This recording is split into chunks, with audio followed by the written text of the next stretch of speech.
O eto ho mga bossing, kasi 'di ba umiiyak sila doon sa Typhoon missile ng Amerika na ibinase po sa ating bayan, 'no? Kumbaga pagka kinanyon yun, aabot po sa China o aabot po kung saan merong teritoryo ang China, eh. Ngayon po mga kababayan, sabi ng palasyo, ayan, ngayon po nagde-demand ang palasyo bago i-pull out yung Typhoon. Biruin niyo ho yan mga kababayan, ha. Unti-unti talaga tayong sinasakop at gustong sakupin ng China. Pati po desisyon natin, ano yan, tarantado ka, Dado. May nagkomento doon. Pati po yung desisyon natin mga kababayan, ano po, sa pagdepensa para sa ating bayan, aba pinapakialaman ho. Nagpadala ang Amerika ng Typhoon missile. Umaalma sila. Kasi daw po nagdudulot to ng tensyon sa dalawang panig, no? Samantalang sa loob ng Pilipinas nakalagay. Kung sila nga po yung mga pinaparada nila napakalalaki po mga missile. Sumagot ba tayo? Pinagbawalan ba natin? Yung mga barko nilang pandigma umiikot-ikot po Bumawal ba tayo? Hindi. Kasi alam natin kanila 'yun. Di ba? At bayan nila yun, at depensa nila yun. O tayo, bakit tayo pati yung missile na inilagay natin, sila yung sila yung magdedesisyon. Di ba? Basahin ho natin to mga boss. Malacanang, Maynila, habang patuloy ang paghihimasok ng mga barko de guerra, no, at Coast Guard ng China sa karagatan ng Pilipinas, kalapit ng Scarborough Shoal, naninindigan ang pamahalaan hindi ipupull out ang Typhoon missile system na pinahiram ng Estados Unidos na nakadeploy ngayon sa ating bansa. Pinapaalis nyo. Ano naman ang pakialam nyo sa aming depensa? Di pag inalis namin yan, di lalo silang nambuli ho, mga kababayan. Pinaninindigan ni Pangulong Ferdinand Marcos Jr. Yan talaga Di ba? May paninindigan ang ating Pangulo. Pinaninindigan ni Pangulong Ferdinand Marcos Jr.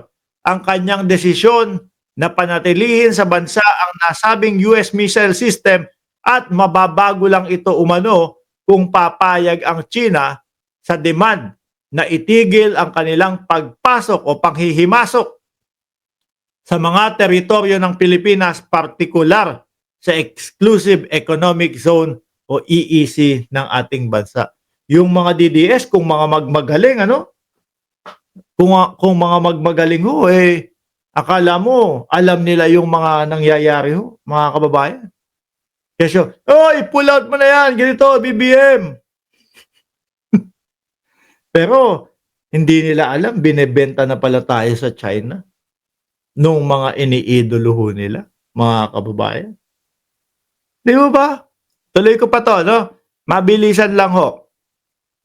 Itinatag ni Presidential Communication Office Chief and Palace Press Officer Claire Castro ulit ang punto ng Pangulo makaraang sabihin ng Beijing na ang Pilipinas ay acting in bad faith, no? Sa pagpayag sa deployment ng mga intermediate range missile ng US. Hindi na ho dapat sila nakikialam dyan, no?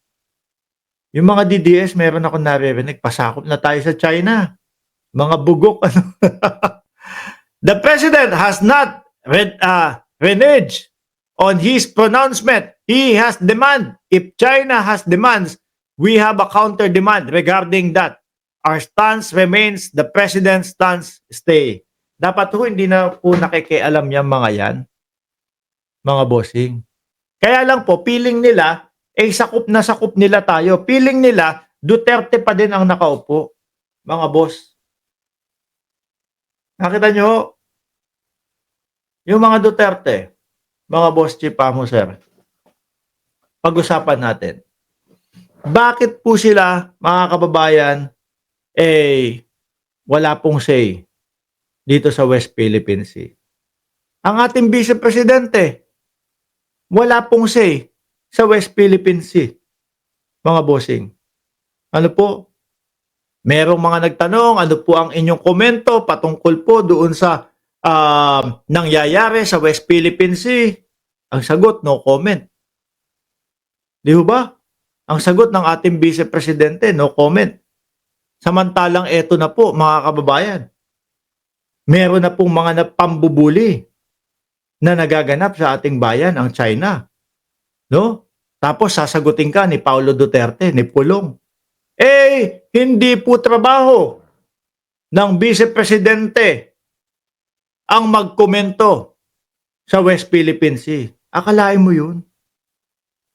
Pangalawa sa pinakamataas na posisyon sa Pilipinas, ang pagiging Vice Presidente.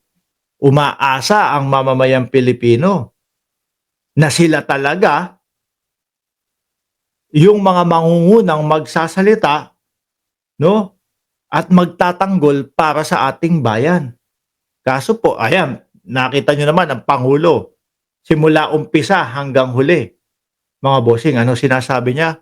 Ang atin ay atin. Bakit hindi makapagsalita ang Vice Presidente ng, kumbaga, pumapabor man lang sa atin? Pumapabor man lang doon sa laban ng mamamayang Pilipinas. No? Na ang atin ay atin. Atin ang West Philippine Sea. Hindi ho kaya baka dahil po magalit yung mga kasama nila dito? Baka po, yung tatay mo, no, best friend namin. Tapos ikaw magsasalita ka na ang West Philippine Sea ay sa inyo. Yung tatay nimo, nag-status ko lang. Tapos ikaw magsasalita ka. Kakampihan mo yung Pangulo ng Pilipinas na sa atin ang West Philippine Sea. Kapag ka naman nagsalita ang Vice Presidente, mga kababayan, nang papanig naman po sa mamamayang Pilipino o sa bansang Pilipinas, hindi. Yun na yun eh. No? Pag nagsabi ang Vice Presidente, atin ang West Philippine Sea, kahit bilang mamamayang Pilipino na lang huy, no? Bilang mamamayang Pilipino na lang po, mga kababayan. Pag nagsalita siya, atin ang West Philippine Sea, baka magalit po itong mga ito. 1, 2, 3, 4, 5, o yung mga kausap niya